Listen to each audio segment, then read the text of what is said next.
Shadow Defence Minister Andrew Hastie joins me live from Parliament House in Canberra. Thanks for joining us, Andrew. Do you suspect that spy balloons such as this would have flown over the Australian continent? It's a great question.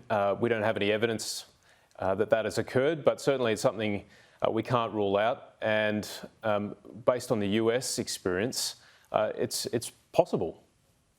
What about this nonsense from China that it's a civilian device, a civilian experiment? There's nothing the Chinese Communist government does that's civilian, is there? Look, I think it's fanciful to think it's anything but a deliberate act of statecraft by the PRC, either to collect intelligence through the means on board the balloon or to test the US reaction to such a move. But I think to just suggest that it's a weather balloon, I think is quite naive and mistaken. Now, we understand they can control the direction of these devices quite effectively by, of course, altering or lowering the altitude and going with the prevailing winds.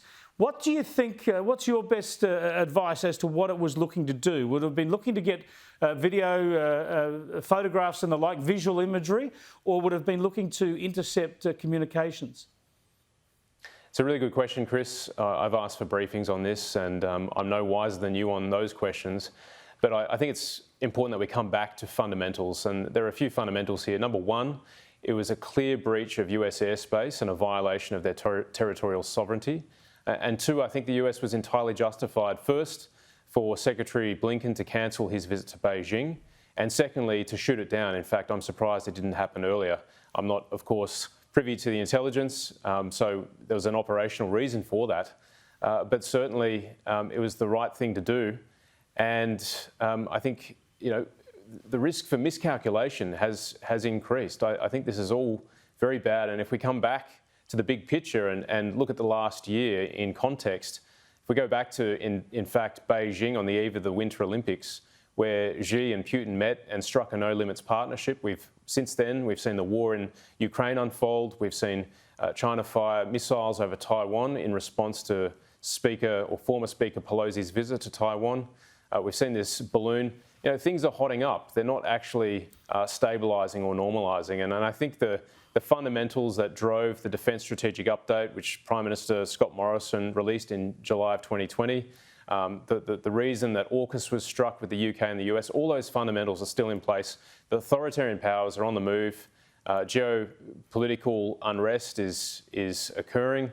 Great power competition is taking place. Military modernisation is happening, and we have to respond as a country and secure our interests.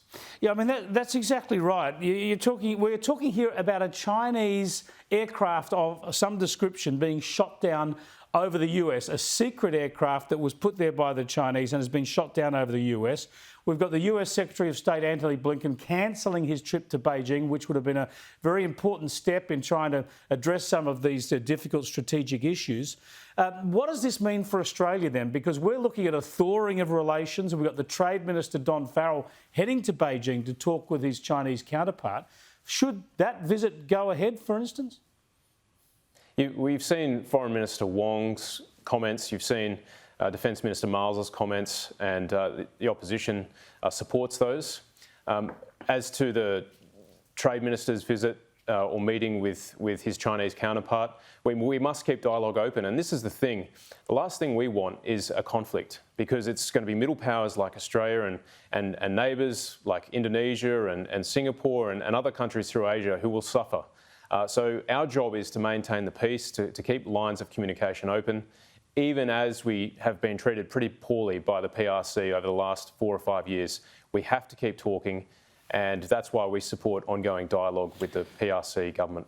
All right, now I'm not suggesting Australia should lead this. We've been there with COVID-19 investigations, but surely all free nations need more explanations as to what was going on with this balloon. Surely, for instance, we ought to be expecting to hear from all NATO nations that they demand a full and frank explanation from China on this. I think so. I mean, this is very significant. If you go back to the 60s, where a US U-2 aircraft was shot down, the pilot Francis Powers was captured.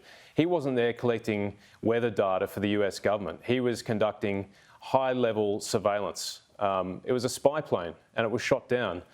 So when you consider the context of this spy balloon, Sure, there wasn't a pilot on board, but it's no less significant. And I think it's important to remember the risk of miscalculation, and we need to have a discussion.